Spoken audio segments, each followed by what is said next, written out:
من المشاريع العلمية بمسمى كلية السيرة النبوية. هل سمعتم من قبل عن كلية مختصة تدرس السيرة النبوية بكافة موضوعاتها وبكافة غزواتها وبكل ما ورد عن السيرة النبوية من غزوات ومن أخلاق ومن قصص؟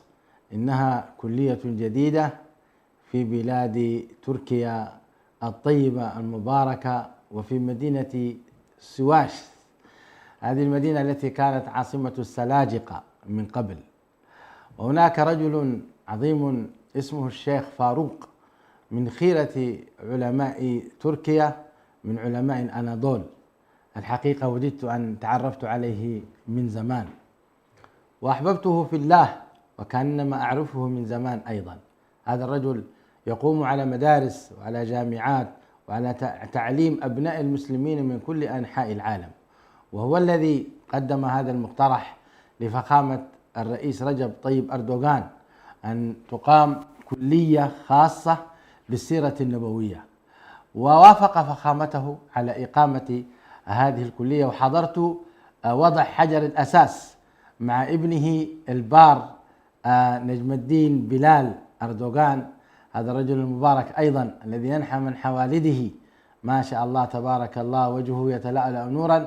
التقينا به في هذا الملتقى، وحضر أيضا الملتقى لفيف من المسؤولين، كأنما الحكومة التركية برمتها حضرت هذا الملتقى. ممن حضر معالي وزير الداخلية ومعالي وزير المالية ومعالي وزير الاقتصاد ومعالي وزير الصحة ولفيف من الوزراء ممن أحفظوا أسماءهم وبعضهم لا أحفظ أسماءهم. وكذلك حضر أيضا الأستاذ الكبير ياسين أكتاي، وحضر أيضا من الدكاترة والمشايخ والعلماء العرب، وعلى رأسهم شيخنا سماحة الشيخ العلامة علي القرداغي. وحضر أيضا حضر مجموعة كبيرة من طاجيك ومن الأوزبك ومن العلماء الذين عرفوا بالعلم والحكمة والخير. فبعد ذلك أقيم حفلا يعني خطابيا ابتدأه الشيخ الفاضل عمر فاروق، ثم اختتم أيضا بدعاء طيب مبارك، والجميع كان حاضرا في الإعلان عن حجر الأساس. والجدير بالذكر ها هنا أن أتوا بمجموعة من الأتربة، تراب من القدس، تراب من فلسطين، تراب من اليمن، تراب من بلاد البخارى، وتراب من عدة دول العالم، ونسوا أن يأتوا بتراب من الحبشة. فقمت والحمد لله أخذت بيدي حفنة من التراب فقلت هذه عن الحبشة. الحبشة يجب أن تكون حاضرة، لأن الحبشة احتضنت النبي صلى الله عليه وسلم في يعني أم أيمن بركة الحبشية، وكذلك الحبشة احتضنت الصحابة في الهجرتين الأولى والثانية، فلا ينبغي للحبشة أن تنسى. الحقيقة وإن كان التاريخ يعيد نفسه، وإذا كانت الحبشة يعني كان فيها رجلا لا يظلم عنده أحد، اليوم أيضا أردوغان رجل لا يظلم عنده أحد، وقد هاجرنا نحن الأحباش أيضا إلى تركيا، لأن تركيا لا يظلم عندها أحد. جزاكم الله خيرا وبارك الله فيكم، وبارك في الشيخ عمر فاروق، وبارك في جميع الحاضرين. وأتقدم هنا بالشكر الجزيل لبلال أردوغان اللي حضر وعطر المجلس بكلماته الطيبة وكان صابرا على الاستماع، كما أني أشكر وزير الداخلية على كلماته الطيبة واهتمامه بإقامات المقيمين وبإقامات العلماء وما بشرنا به من بشارات، فجزاكم الله جميعا عنا. اللهم احفظ تركيا حكومة وشعبا، آمين. الآن نتوجه إلى موضوعنا. شيخنا الشيخ حسن، مرحبا بكم. موضوع الحلقة: لماذا ارتفعت تكاليف المعيشة في إريتريا؟ نبذة عن المعيشة من حيث هي، ما هي أسبابها شرعا، كيف نحصل عليها، كيف نصبح أغنياء ولا يحوجنا الله إلى أحد من خلقه، ثم ندخل على هذا الأمر في إريتريا. الحمد لله رب العالمين، والصلاة والسلام على رسول الله الأمين وعلى آله وصحبه أجمعين، أما بعد. طبعا موضوع الأرزاق حسمه الله سبحانه وتعالى بقوله: وفي السماء رزقكم وما توعدون. وعمليا أيضا إذا كانت أقدار الأرزاق في السماء ووعود الله لنا في السماء، فإن مادة الأرزاق أيضا في الأرض. فاسعوا فامشوا في مناكبها وكلوا من رزق. نعم. الأرزاق مبثوثة في الأرض، والله تبارك وتعالى جعل كل مخلوق من مخلوقاته له رزقه ما دام حي، وابن آدم أيضا كتب الله له رزقه.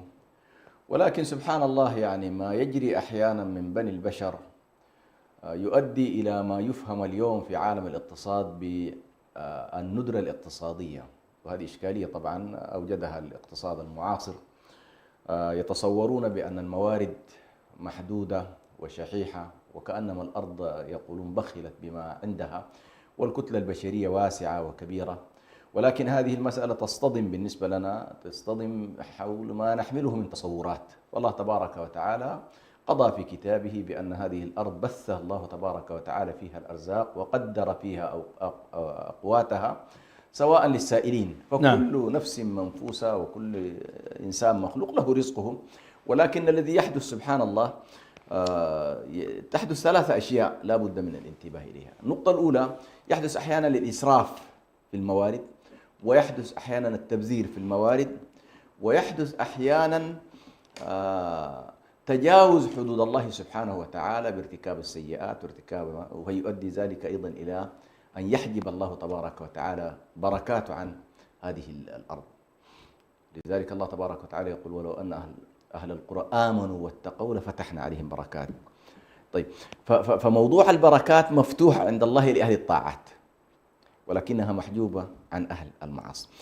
فكل من يسعى وكل من يعمل وكل من يجتهد يجد له رزق مكتوب على وجه هذه الأرض، وسواء كان هذا الرزق رزقا حتميا كما يقول شيخ الإسلام ابن تيمية، يصلك سواء كنت متحركا أو كنت ساكنا أو كنت سجينا أو كنت طليقا، فهذا الرزق المحتوم يأتي للإنسان حيثما كان، ولو كان في بئر من الآبار لا يراه فيها أحد، لكن الله تبارك وتعالى يوصله رزق ما دام أن هنالك حياة لهذا الإنسان مستمرة.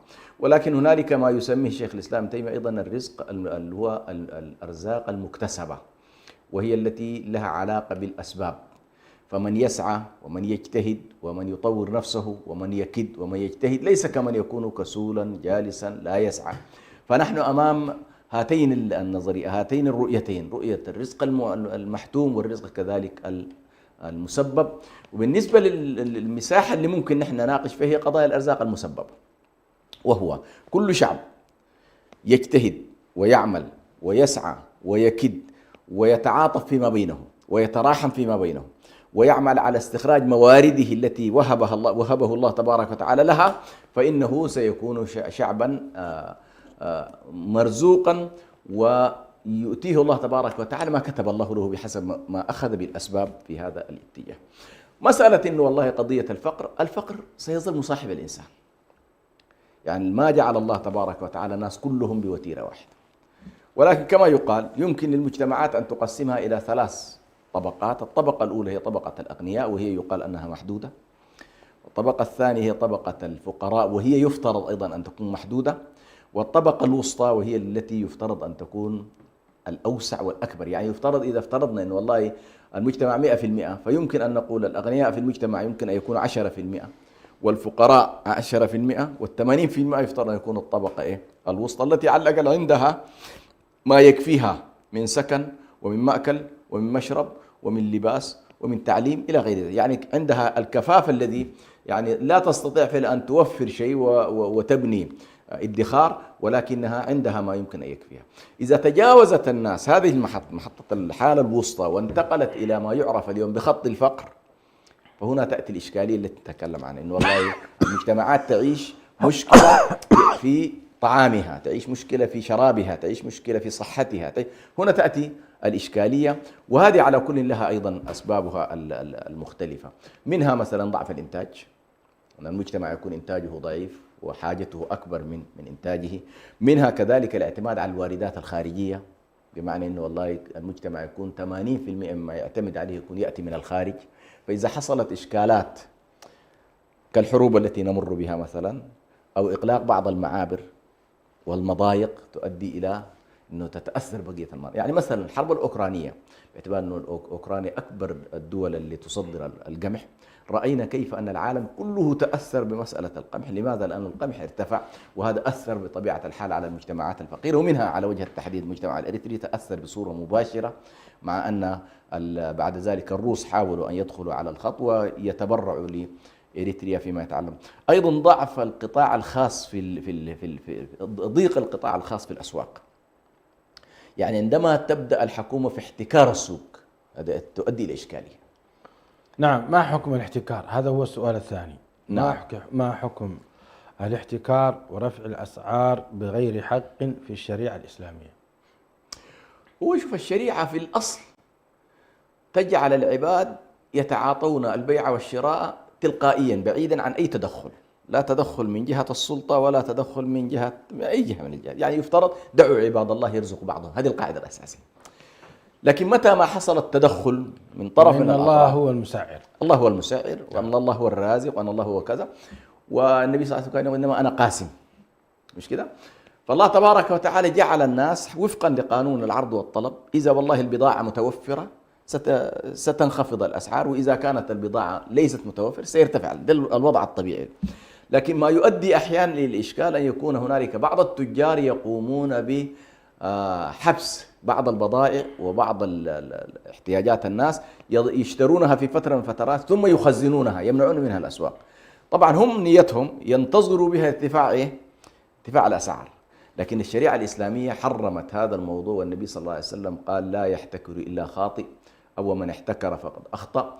وتأتي بعد ذلك ما هي الأشياء التي يمنع في الإحتكار. لكن المتفق عليه هو أن الأقوات يحرم تماما أن يكون فيها احتكار للقضايا المتعلقة بالأكل، طعام الناس، قوت الناس التي تتوقف عليه حياتهم الضرورية. هذا يحرم يحرم أن يكون فيه ساحة احتكار. يعني الأمور الأخرى قد تكون محل نقاش، لأنه اليوم تقريبا حتى قضية الأقوات.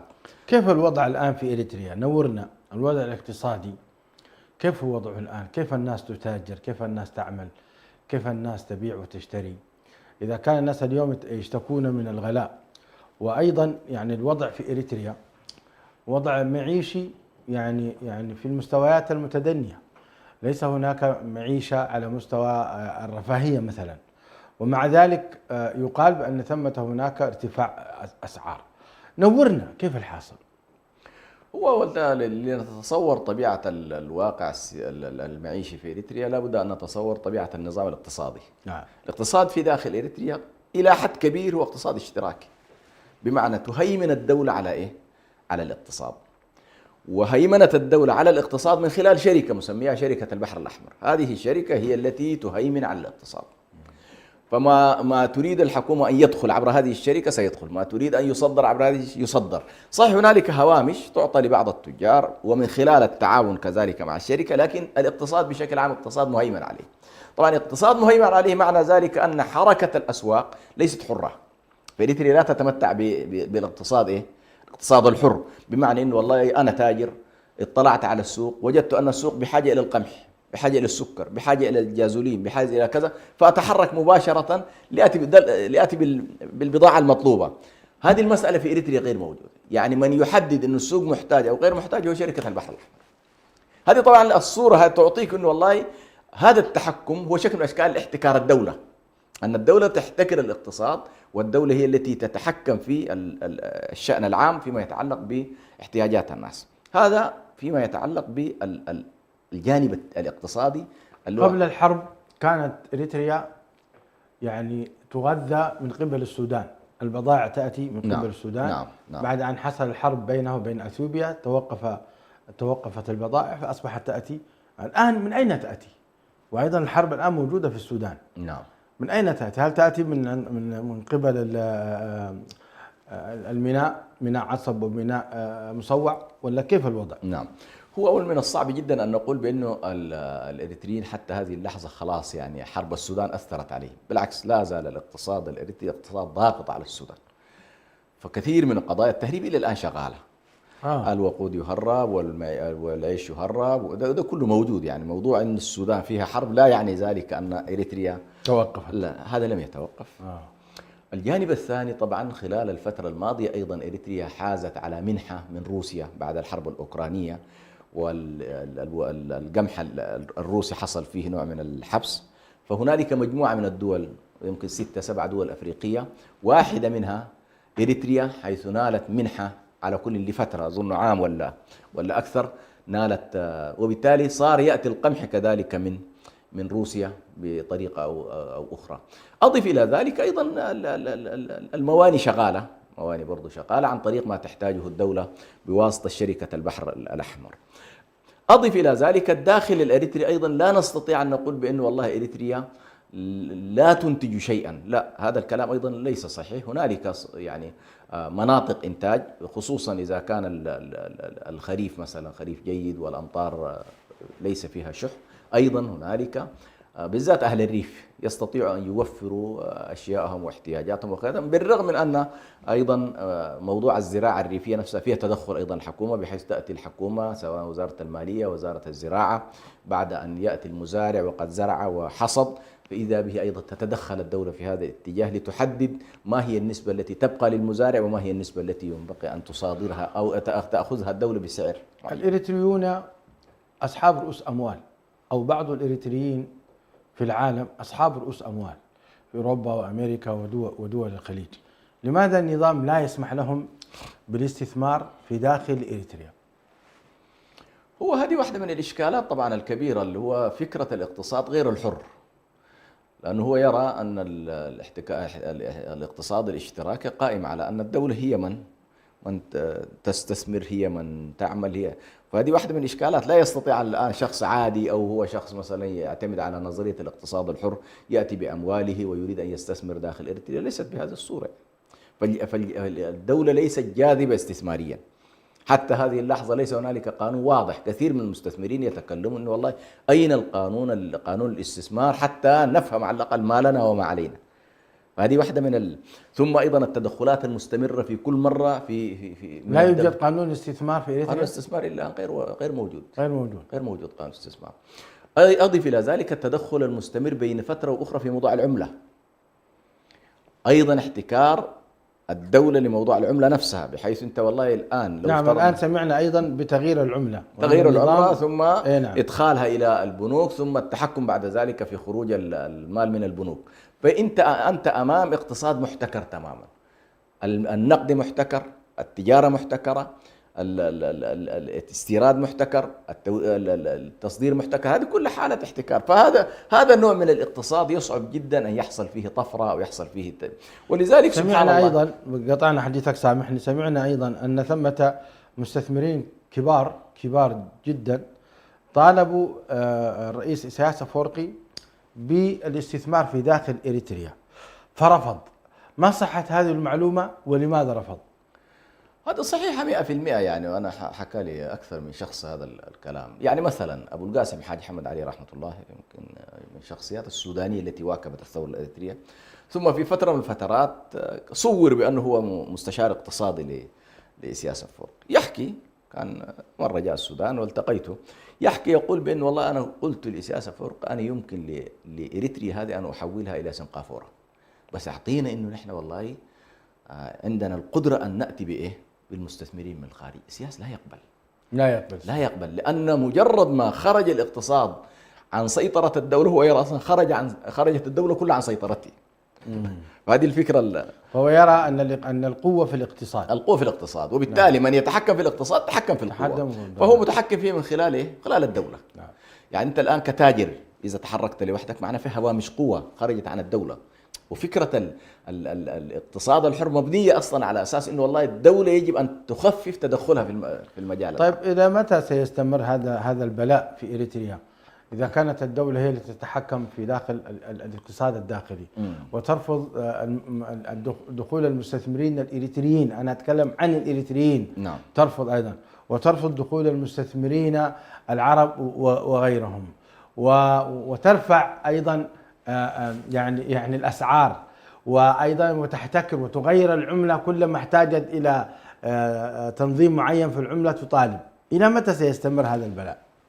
والله طبعا هذه المشكلة، يعني النظم الاقتصادية الاشتراكية واحدة من مشاكلها الكبيرة أنها تستمر حتى أن تسقط، ما في خيار آخر، أو يأتي على الأقل عليها من داخلها حالة انقلاب، ما أقول انقلاب عسكري ولكن انقلاب اقتصادي في الرؤية، مثلا إنه والله يتبنى النظام نظام اقتصاد حر ويخرج عن دائرة الاقتصاد المحتكر الذي تحتكره الدولة.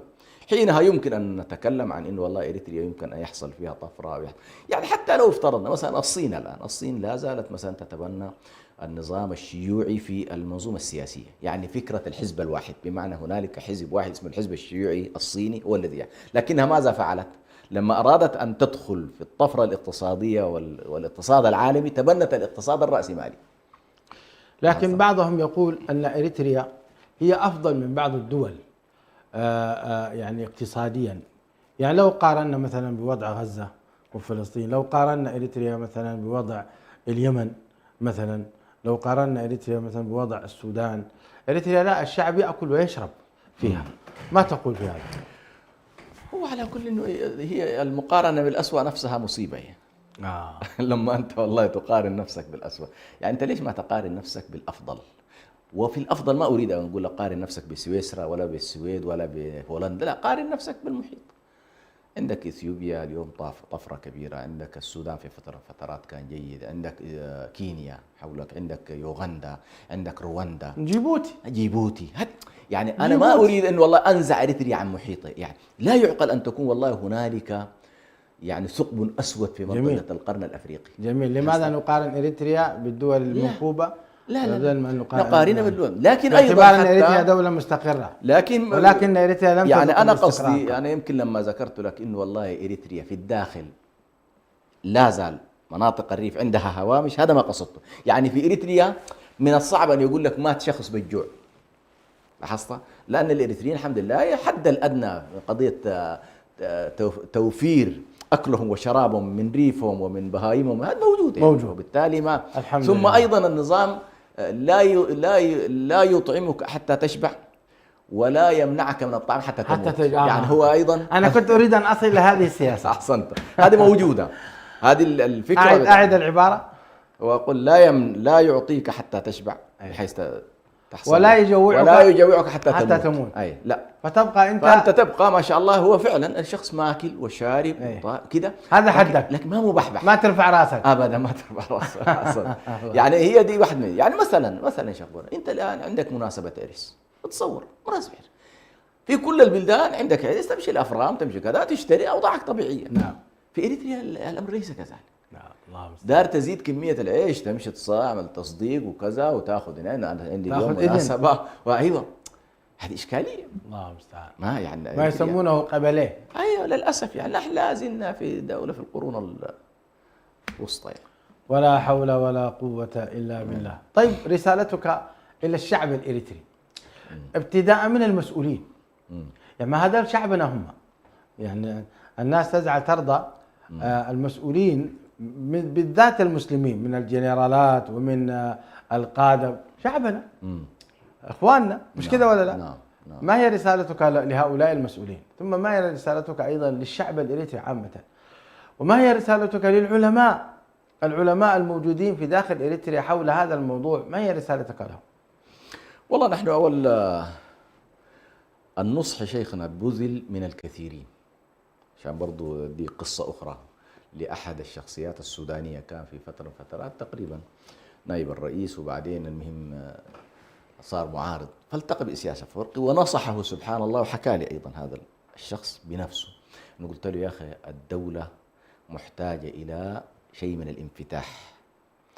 قلت له لا أتكلم لك الآن عن السياسة، نحن الآن مع أنه وجود هامش ضخم جدا من الحريات في السودان، مع ذلك نعتبرها ضيقة، فما بالك عندما تكون المسألة أصلا لا يوجد أي هامش من الحريات. هذه كانت مباشر. قلت والله لابد جينا إريتريا ننصح الرجل. النقطة الثانية قلت له هذا البحر، لو قلت للناس والله هذا البحر اذهبوا واعتبرنا أن البحر يمكن أن يشرب منه ماء، وكل واحد يمشي يروح يشرب من البحر. قال والله واحد يأتي الصباح، واحد يأتي المساء، واحد يغرف بالكوباية، واحد يغرف بجردل، وما يحصل زحام. لكن لو أنك قلت للناس هذا البحر ستقف عليه مجموعة من القوات البحرية ولا يستطيع أحد أن يصل إلى الماء إلا عن طريق إيه؟ عن طريق هؤلاء الواقفين، قال الناس يتزاحمون وقد يتقاتلوا.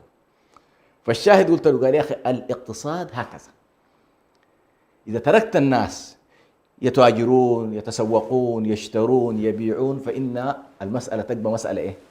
طبيعية وسلسة. لكن متى ما قلت للناس إنه والله لا يمكن التجارة إلا من خلال شركة البحر الأحمر، معنى ذلك أنت ضيقت على الناس معيشتهم. فنحن ابتداء نقول بأن الله تبارك وتعالى خلق الخلق ليكونوا أحرارا في هذه الأرض. نعم. ومهمة السلطات أيا كانت ليست أن تكون هي سيدة على الناس ولا متألهة عليهم ولا متحكمة عليهم، ولكنها خادمة لهم. فإذا لم تفهم أي سلطة فرقة أو سلطة شيخ برهان أو غير، إن لم تفهم أنها والله هي خادمة لهذا الشعب فإنها تحولت إلى رب لهم، فأصبح الشعب هو الذي يخدمها. أصبح الشعب خادم. نعم. وهذه طبعا في قرننا الذي نعيش فيه البشرية تجاوزت منطقة السخرية هذه والعبودية، تجاوزتها كثير من الشعوب. اليوم الناس تبحث، كل الدول تبحث عن هوامش الحريات وهوامش المصالحة اللي ممكن تتحقق بين الحكومة وبين إيه؟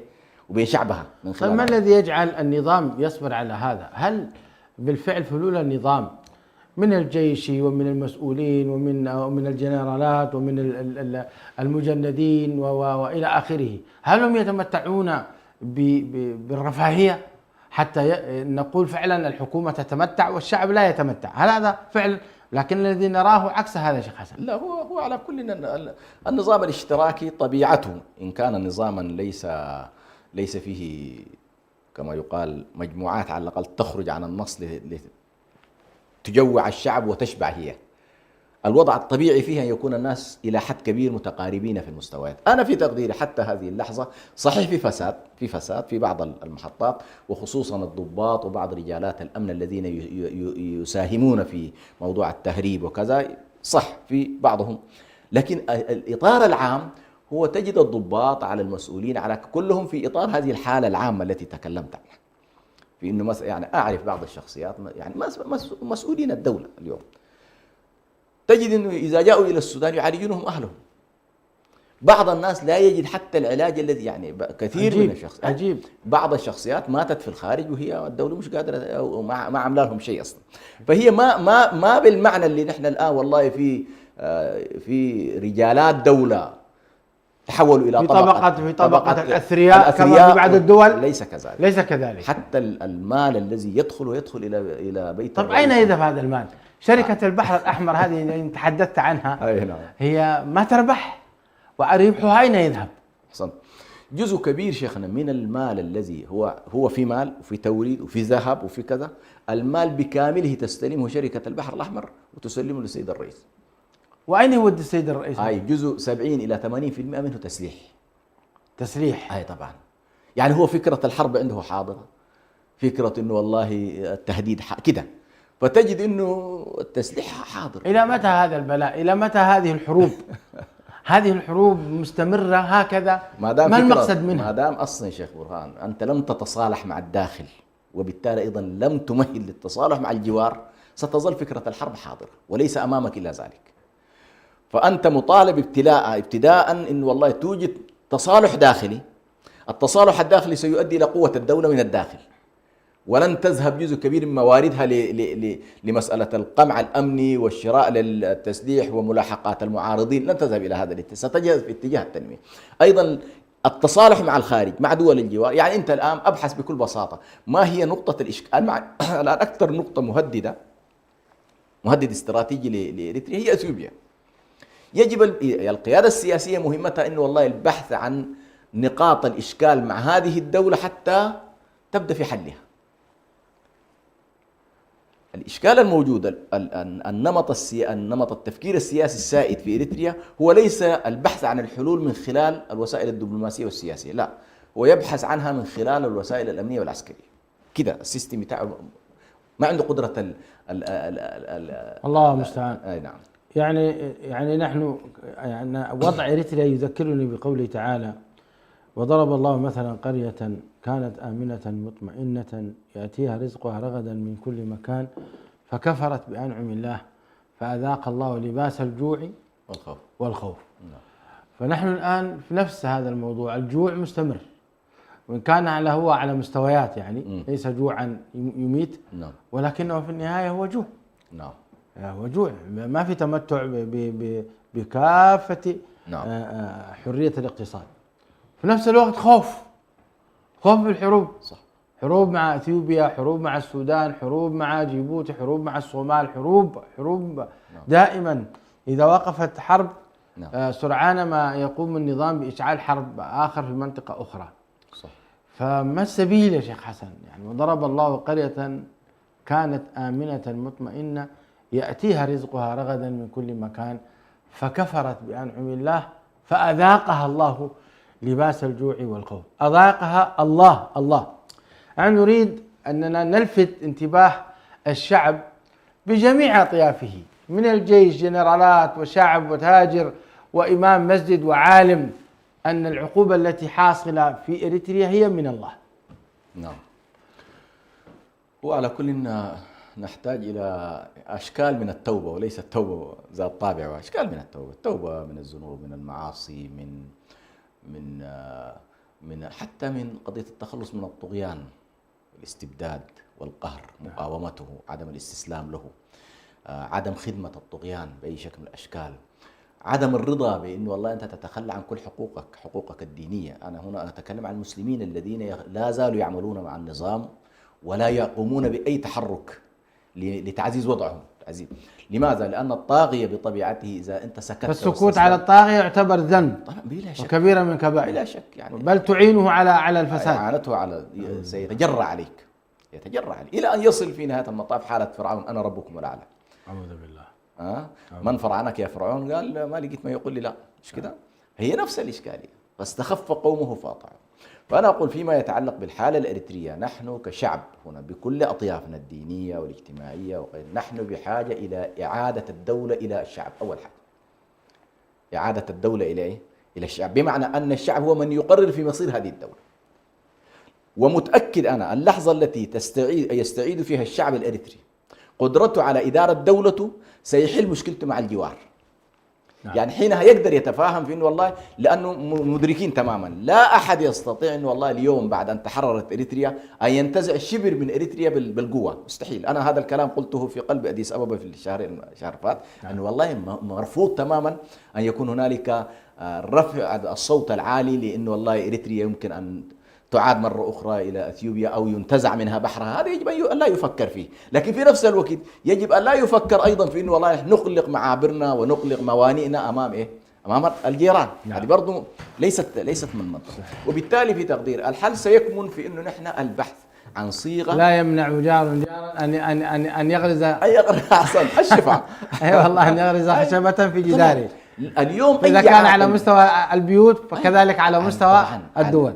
اليوم شيخنا شرعا وعقلا نحن واجب علينا أن نصل مع جيراننا إلى تسوية معقولة لا يتضرر منها الشعب الإريتري ولا يتضرر منها الشعب الأثيوبي، وفق قاعدة لا ضرر ولا ضرار. يعني اليوم الحمد لله الشعب الإريتري عنده ميناءين كبيرين ويكفينا نصف ميناء نحن على المستوى الداخلي.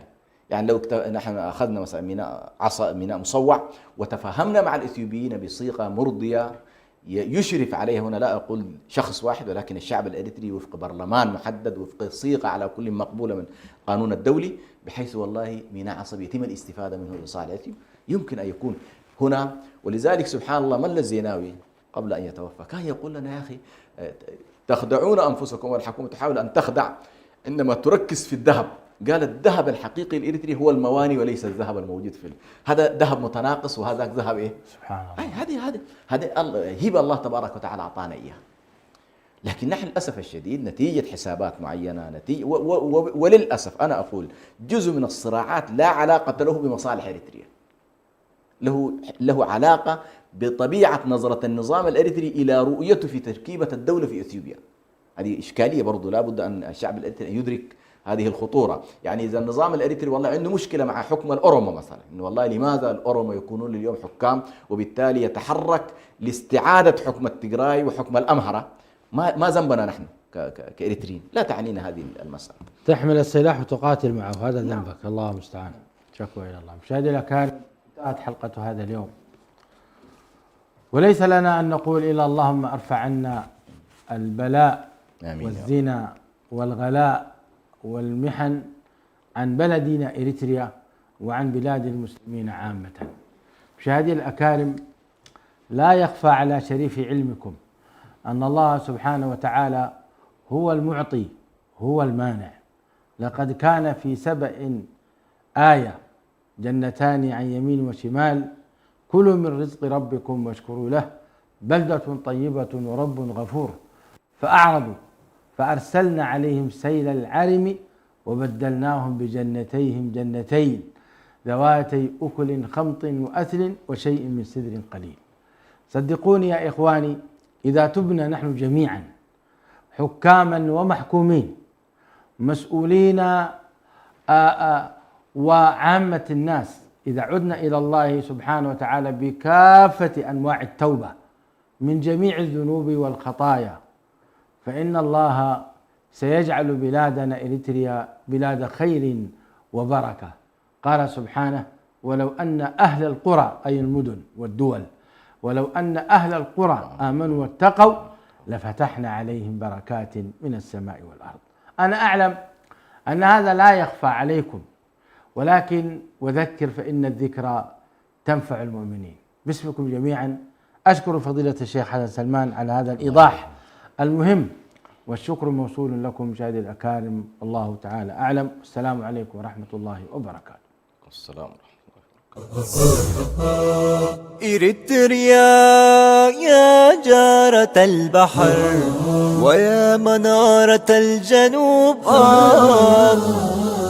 إريتريا يا درة البحر.